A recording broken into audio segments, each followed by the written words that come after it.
ఈ విధంగా ముక్కలుగా కట్ చేసేసుకోవాలి.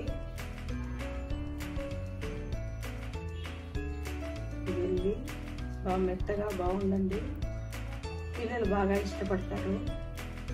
ఇదండి వాటర్ మిలాన్ జ్యూస్తో జెల్లీ, హెల్త్ కూడా చాలా మంచిది. మీరు చేసి రుచి చూడండి. మీకు కనుక వీడియో నచ్చినట్టయితే లైక్ చేయండి, షేర్ చేయండి, సబ్స్క్రైబ్ అవ్వండి.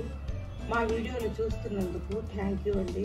ఈరోజు వాటర్ మిలాన్ జ్యూస్తో జెల్లీ ఎలా చేయాలో నేర్చుకుందాం. కావలసినవి మీడియం సైజు వాటర్ మిలాన్ ఒకటి, 2 స్పూన్ల నెయ్యి, 1/4 కప్పు చక్కెర, 1/4 కప్పు కార్న్ఫ్లోర్, పుచ్చగింజల పప్పు 2 స్పూన్లు. సింపుల్ రెసిపీ అండి. ఈ విధంగా కాయని కట్ చేసి ఈ గుజ్జంతా తీసేసుకోవాలి. సగం కాయని ముక్కలుగా కోసేసుకున్నాను. నాకైతే ఇది సరిపోతుంది, ఎంత కావాలంటే అంత వేసుకోవచ్చు. కాయ కూడా తీయగా ఉందండి, చక్కెర చూసి వేసుకోవాలి. మనకి ఎంత స్వీట్ కావాలో అంత వేసుకోవచ్చు. దీన్ని ఇప్పుడు జ్యూసర్లో కానీ మిక్సీలో కానీ వేసేసుకోవాలి. ఈ విధంగా జ్యూసర్లో జ్యూస్ తీసేసుకోవాలి. ఇప్పుడు దీనిలో చక్కెర చూసి వేసుకుందాం.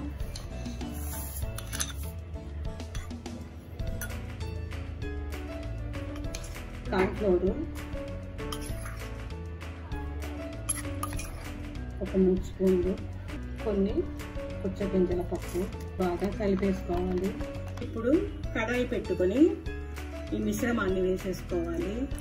నాకైతే చక్కెర సరిపోయిందండి, 1/4 కప్పుకి సగం వేసాను.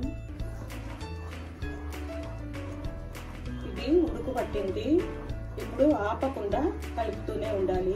1 స్పూను నెయ్యి వేసుకోవాలి, 1 స్పూన్ నెయ్యి వేసుకోవాలి.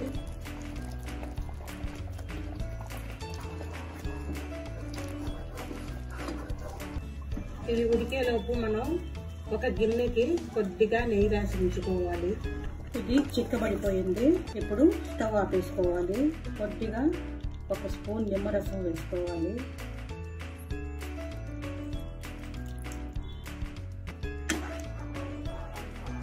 ఇప్పుడు ఈ మిశ్రమాన్ని నెయ్యి పూసిన గిన్నెలో వేసుకోవాలి. దీని మీద కొద్దిగా పుచ్చగింజల పప్పు డెకరేషన్కి వేసుకోవాలి.